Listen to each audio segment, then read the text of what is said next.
Bom, pessoal, como eu estava falando sobre aquela questão de probabilidade, que eu falei, a probabilidade de acontecer o evento A união o evento B é igual ao número de possibilidade de A mais o número de possibilidade de B, certo? Menos o número da interseção A inter B, menos o número da interseção aqui. Isso aqui tudo sobre o número do elemento do espaço amostra aqui, certo, pessoal?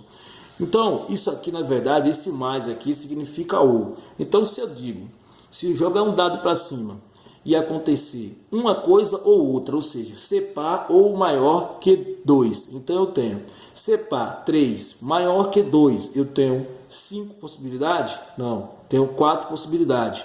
E a interseção entre ser par e maior que 2, só tem o número 4 e o número 6, duas possibilidades. Isso aqui tudo sobre 6, que é a possibilidade do espaço amostra. Então, isso aqui vai me dar, pessoal, 5 sextos. Seria essa a resposta, tá, pessoal? Pessoal, a gente vai falar um pouco aqui agora sobre matrizes, tá, pessoal? A gente tem aqui alguma matriz aqui, eu vou colocar aqui para mostrar para vocês. Algumas matrizes aqui que a gente tem. Pessoal, essa daqui é a diagonal principal, certo? É a diagonal principal. Temos 1, 2, 2 e 3, 3 em relação às linhas e às colunas, certo? O que eu queria falar para vocês aqui, a forma de tirar o determinante dela é bem básica, né? Só é a gente copiar aqui mais duas vezes, certo? Só é a gente copiar mais duas vezes aqui a primeira linha, certo? A primeira e a segunda linha aqui e fazer diagonais principais menos as secundárias. E aí a gente tinha o determinante dessa matriz. Mas, porém, todavia, existe uma situação que se chama cofator. O que seria o cofator? O cofator A1J é igual a menos 1 elevado a I mais J vezes DIJ. O que significa isso? Isso significa que você pega aqui o cofator de um determinado número, por exemplo, o cofator desse número aqui, você vai eliminar essa linha e essa coluna. Vai ficar somente com esse aqui, ó. E você vai tirar esse determinante que vai ser chamado menor complementar. Então você vai somar, você vai montar a equação. Cofator, primeira linha, primeira coluna, vai ser igual a menos 1, primeira linha mais primeira coluna, ou seja, menos 1 elevado a 2, vezes o menor complementar, que é o determinante, primeira linha, primeira coluna, que vai ser simplesmente esse carinha aqui, certo? Então, ele vai cair lá, e aí você vai montar os cofatores. Se você conseguir tirar todos os cofatores de uma linha ou de uma coluna e somar, você vai ter o determinante real da matriz, certo? Aqui a gente tem aqui, ó, quando uma matriz inversa tem um determinante diferente de zero, certo? Então, tendo essa possibilidade, tendo essa regra aqui, então se eu tenho uma matriz e multiplico por uma inversa, ou se eu pego a inversa e multiplico por uma matriz, eu vou ter igual a matriz de identidade. E a gente vai usar isso para descobrir quem é a matriz inversa, já que a gente sabe quem é a matriz de identidade. A matriz de identidade é aquela que todos os elementos da coluna, da linha, da diagonal principal vai ser igual a 1 positivo, e os outros elementos vai ser 0. Ou seja, uma matriz de identidade seria isso aqui, pessoal. 0, 0, aliás, 1, 0, 0, aqui seria 0, 0, aqui seria 1, aqui seria 0, aqui seria 1, aqui seria 0. Pronto. Isso é uma matriz de identidade. Diagonal principal, toda igual a 1. E a gente vai usar essa matriz para a gente poder fazer as multiplicação dentro dessa fórmula, dessa lógica aqui. Matriz vezes matriz inversa é igual a matriz identidade. Certo, pessoal? Ou matriz inversa vezes matriz igual matriz identidade. Então é aqui, ó, você tendo a matriz, você pega a identidade, certo? E jogando na fórmula aqui, você vai encontrar, fazendo a equação, você vai encontrar isso aí. Levando em consideração que a multiplicação de matrizes é linha por coluna, certo? Linha por coluna, linha por coluna, linha por coluna. E aí você vai montar a multiplicação da sua matriz aí. Em relação a isso aqui, ele fala que a matriz inversa é única, certo, pessoal? A matriz inversa é única, ou seja, a inversa é única, e a inversa, certo? Elevado a menos 1 vai ser igual a matriz inicial, ou seja, a inversa da inversa é a matriz real do caso, entendeu? A inversa da inversa. Então nós temos também aqui algumas situações. Por exemplo, a matriz A, olha aqui, vou mostrar aqui para vocês diretamente aqui, ó. A matriz A vezes B, ou seja, a matriz A vezes a matriz B elevado a menos 1, aqui vai dar igual o quê?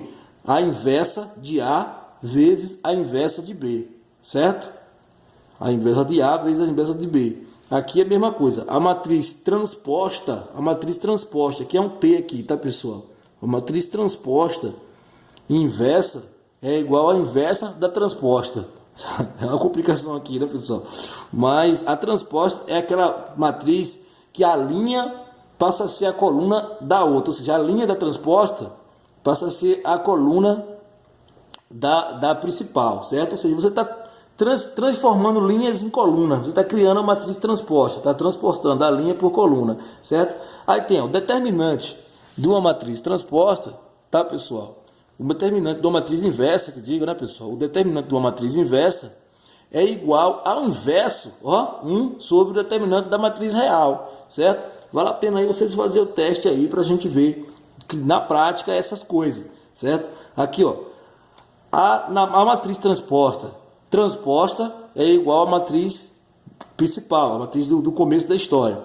A matriz A mais a matriz B transposta é igual à transposta de A mais a transposta de B. Ou seja, você fazendo a soma, você vai ter uma nova matriz. Se você levar essa matriz, transportar essa matriz, você vai ver que seria a mesma coisa se tivesse transportado antes de somar, certo?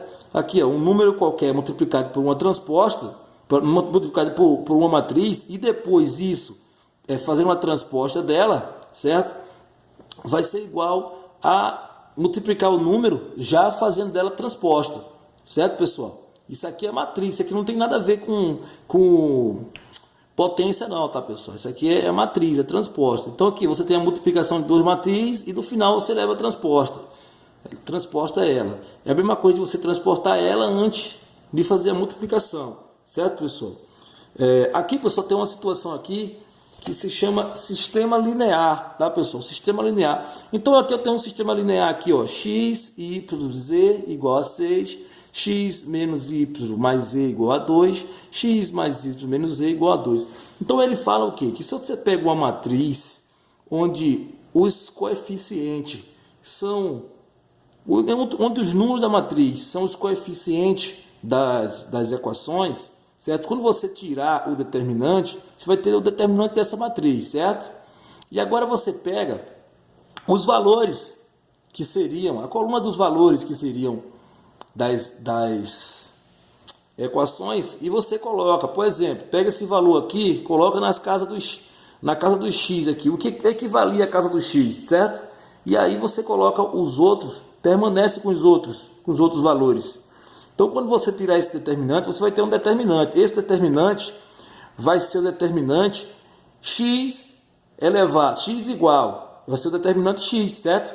Determinante x. Então, é como se fosse aqui, o determinante x aqui, ó, botar o x aqui, certo? Que quando você fazer 4x, você vai fazer assim, ó, 4x igual a 4, sendo que esse 4 aqui é o 4 da determinante real. Então, x igual a 4x sobre 4. Na verdade, se fosse fazer isso aqui, o determinante real ia ser esse, né? E no caso ia ser o denominador, o numerador, e não é o denominador. Então, na verdade, não é para fazer a equação. X igual a... Esse aqui é o denominador da fração da real, essa real que a gente viu. Então, 4 e em cima vai o determinante x, certo? Determinante que a gente encontrou de x. E assim, analogamente, você vai fazer com as outras. Ó. Você vai encontrar aqui, ó, mantendo os valores dessa equação aqui, certo? Botando esses valores aqui na coluna do y, você vai ter o determinante que corresponderia ao y. Aí você vai colocar que y é igual a esse determinante sobre o determinante de cima, certo? Vai dar 2. certo? E aí você vai fazer a mesma coisa com o Z aqui, ó, com a coluna do Z, certo? Você vai encontrar 12 sobre 4 vai dar 3. Isso significa que você acabou encontrando os valores das variáveis. Você sabe agora quem é X, quem é Y e quem é Z dentro dessa situação aqui, certo, pessoal? Então, pessoal, você pode resolver o seu sistema linear através de matrizes, certo, pessoal? E agora, interessante que esse sistema linear que você resolveu aqui, ele existe situações para ele. Ele pode ser possível ou impossível, tal. Tem essas coisinhas aí para a gente ver. Então a gente vem para cá, pessoal. Olha só. Ó, se o determinante daquela matriz, a primeira matriz, determinante mesmo, é zero, diferente de zero, se ele é diferente de zero, então o sistema é possível e determinado, certo, pessoal? Ele é possível e determinado. Ele é o que fica no denominador diferente de zero. Então, possível e determinado. Se o determinante é igual a zero, se ele for igual a zero, então temos duas situações. Se ele for igual a zero e os outros for tudo igual a zero, vai ficar zero sobre zero, né, pessoal? Zero sobre zero. Então vai ser sistema possível, porém indeterminado, certo? Vai ficar tudo zero sobre zero.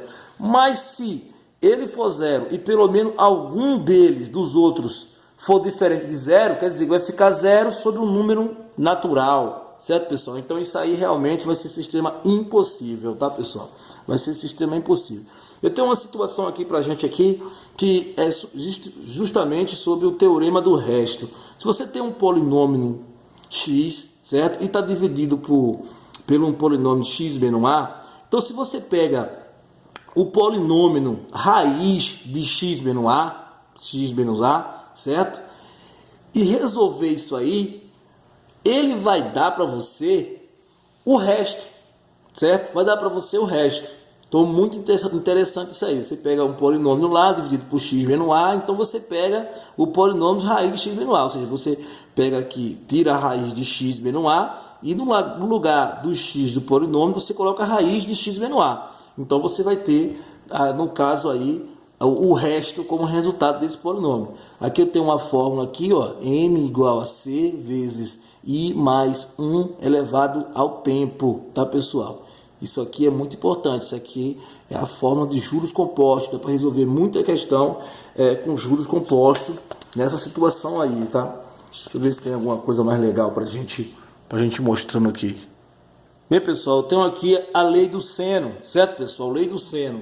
Ou seja, se você tem dentro de uma circunferência, certo, pessoal? Dentro de uma circunferência, um triângulo, no caso aqui esse triângulo me parece ser um triângulo equilátero, certo? Então você vai ter aqui o lado A, o lado B, o lado C, certo? E o raio aqui. Então, observe que o raio vai estar dentro dessa faixina, certo? Então vai ter A sobre seno de A igual a B sobre seno de B igual a C sobre seno de C, que é igual a 2 vezes o raio, ou seja, que é igual ao diâmetro, né, pessoal? Agora a lei dos cossenos, ela já não leva em consideração nada de raio. Ela vem A ao quadrado é igual a B ao quadrado mais C ao quadrado. Parece com Pitágoras, certo, pessoal? Só que agora vem o seguinte, pessoal, ó, menos 2BC, ou seja, 2BC, certo? 2BC vezes cosseno do alfa, certo? Cosseno do alfa, ou seja, o cosseno do alfa seria esse cosseno aqui, ó, certo, pessoal? Seria esse cosseno aqui, certo? Que leva em consideração isso. É o quadrado do lado é igual a duas vezes o quadrado dos dois seguintes menos 2 vezes a projeção dos dois seguintes, certo? Vezes o cosseno, aqui esse cosseno já é o cosseno referente ao oposto do outro ângulo aqui, do ângulo que começou aqui, certo, pessoal? Equação da reta, né, pessoal? Equação da reta. Nós temos aqui, pessoal, um plano cartesiano, certo? Temos aqui um plano cartesiano e temos aqui os pontos A e o ponto B. Então, no caso aqui, ele está aqui no plano cartesiano e claro que ele vai formar uma reta, certo? Vai formar dois pontos, forma uma reta. Então, formou uma reta. Olha a reta aqui. A reta é essa aqui, ó. Tá aqui formando aqui uma reta. Então, se eu pego esse lado aqui, que é esse daqui, e pego esse lado aqui, que é esse daqui, por Pitágoras, eu consigo aí deduzir que pedaço é esse aqui, certo? Tirando daí a minha equação da reta, certo, pessoal? Também posso fazer pela matriz, né? Pela matriz é bem legal. Você pega aqui, ó, x, y, aí bota 1 aqui. Aí aqui você bota o valor do xa, ya e 1 aqui. xb, yb e bota 1 aqui. Então, quando você fizer o determinante desse catatal aqui, você vai encontrar, pessoal, a equação da reta. Você vai pegar o determinante, vai igualar ele a zero e você vai ter a equação da reta, certo? É assim que você vai fazer essa situação aqui. Agora, equação reduzida da reta, pessoal. Equação reduzida da reta é isso aqui, ó. Você tem aqui, ó, y igual a mx mais h. H é aqui, ó, a altura aqui, ó, certo? Então, y igual a mx mais h, certo, pessoal? Isso aqui vem daqui, ó. M, quem é m? M é o coeficiente angular, certo? O coeficiente angular, que vai ser menos a sobre b, certo? Menos a, você tem aqui a e tem b. Então, menos a sobre b vai ser o seu coeficiente angular, certo? Menos a sobre b. E h vai ser menos c sobre b. Menos c sobre b, você vai ter o seu coeficiente linear aqui, certo, pessoal? O seu coeficiente linear. No caso aqui,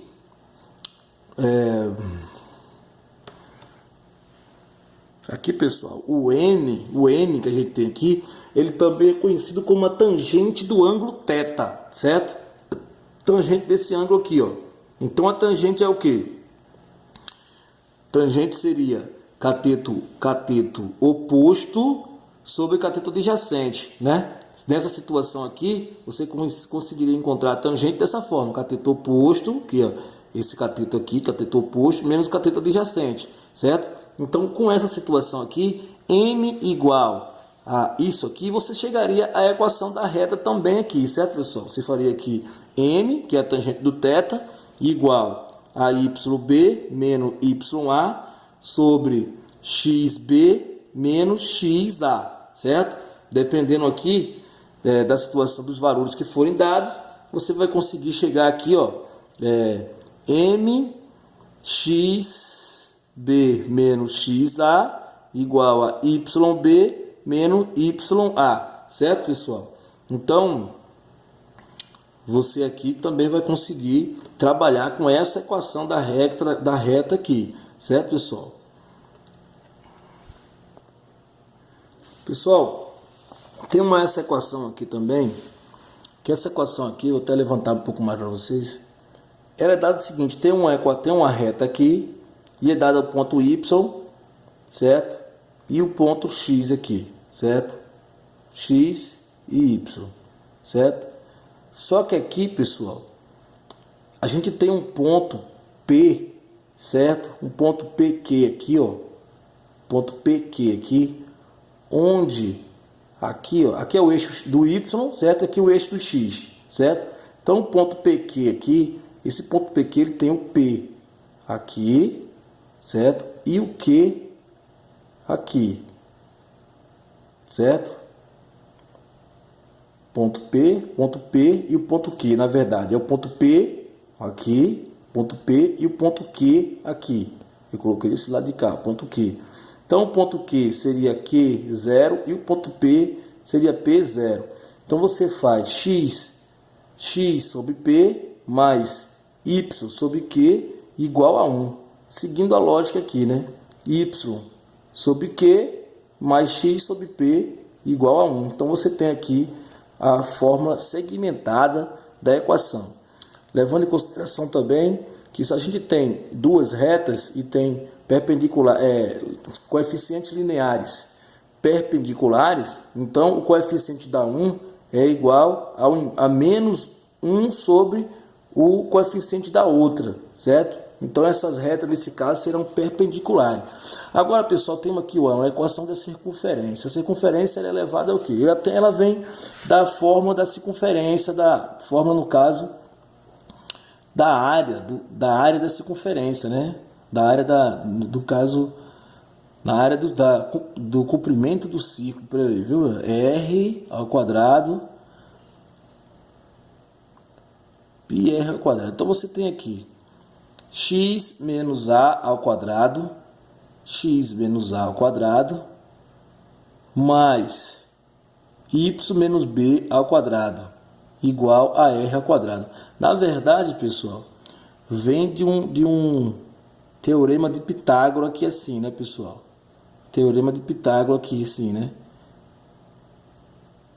Vem de um teorema de Pitágoras, essa equação da circunferência. Você tira aqui, na verdade, isso aqui ao quadrado, certo? Mais esse aqui ao quadrado, certo? Vai dar igual a r ao quadrado, certo? Vai dar igual a r ao quadrado. Então, você tem x menos a ao quadrado, mais y menos b ao quadrado, igual a r ao quadrado. Ele vai dar o ponto aí que vai chegar aqui, outro ponto que vai chegar aqui. Você vai ter esses dois tamanhos, esse daqui e esse daqui, certo? Para você conseguir fazer essa equação aqui, certo? X ao quadrado mais y ao quadrado igual a r ao quadrado, se o centro for a origem. Se o centro for a origem, você vai ter x ao quadrado mais y ao quadrado igual a r ao quadrado. A intenção é formar o triângulo aí de Pitágoras aí, certo, pessoal? Que coisa aqui que a gente já viu também, certo? Que a gente tem aqui algumas coisas aqui interessantes sobre a esfera, né, pessoal? A área da esfera, é 4πr ao quadrado, certo? 4πr ao quadrado, a área é sempre ao quadrado e o volume é 4/3 de πr ao cubo, ó, 3 aqui, valendo aquela situação de que volume é sempre o cubo, certo? Aqui a gente tem aqui uma cotangente seria o inverso da tangente, né? Cosseno sobre seno seria o inverso da tangente. A secante é 1 sobre o seno, pessoal. A secante é 1 sobre o seno. E, na verdade, é cossecante aqui, né? 1 sobre o seno é cossecante. 1 sobre o seno. A secante é 1 sobre o cosseno. 1 sobre o cosseno. Então é isso aí, pessoal. A gente viu todo esse material aqui, tá? Vimos todo esse material. Algum com mais profundidade, outro não. Mas vamos deixar para a próxima aí.